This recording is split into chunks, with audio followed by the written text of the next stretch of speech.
hawsha adiga ka soo luurahan iyo cid kasta jawaab ka sugaysaba waxa leeyahay ka seexda kama hadlayo mana rabo inaan ka hadlo dad badan waxay isweydiinayaan inay hodan iyo BK markaa ma kala xadhin ka dhiganta marka hodan tiraahdo kama hadlaya arrinta sidee calashaan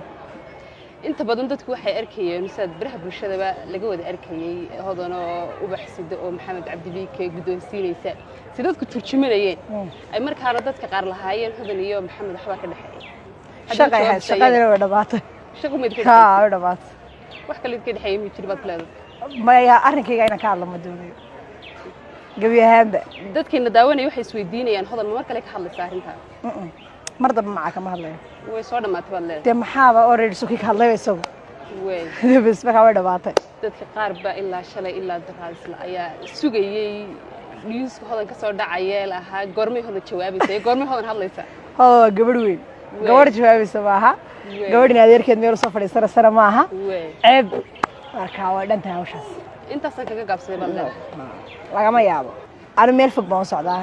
horaba waan u sheegay hadda soo luuraana de waad ogtahay shaqooyin badan bay noo yaala hadda waan soo noqday shaqooyin badan bay noo yaala shaqadii la igu bartay jilinimada aktarnimada film samaynta waxyaabahaas ba adiga dadku baad igu ogaanaysaan shaqadeedii baan wadanayaa ilaa hadda shaqadeedii baa ku jira dewaka markaad caan noqoto dad badan way ku taageeri karaan dad badan ku dhaliili karaan absolutely bariyahan dambe wax aad ku dhaliilaya dumarka hodan iyo dumarka maxaa ka dhaxeeya dumarland horta dumarland aad dorsaawiya meel wada joogaan kamid baan ahay dumarkuna way iska caad fidbadiyihiin waxaan aaminsanahaynaa haddaanan anigu intaan shalmad soo wado aanan kamarad soo hor fadhiisan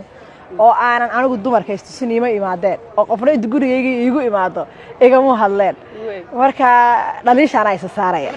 waan jecelahay dumarka tii commentiga soo bixisay tii soo cayday tii soo amaantay tii dhaliishay tii iga hortimi intuba madaxadii saaratay dumar weeyaan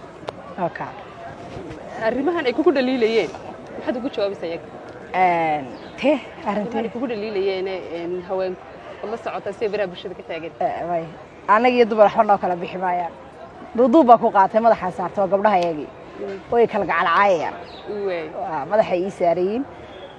anaana dibadda ugu soo baxay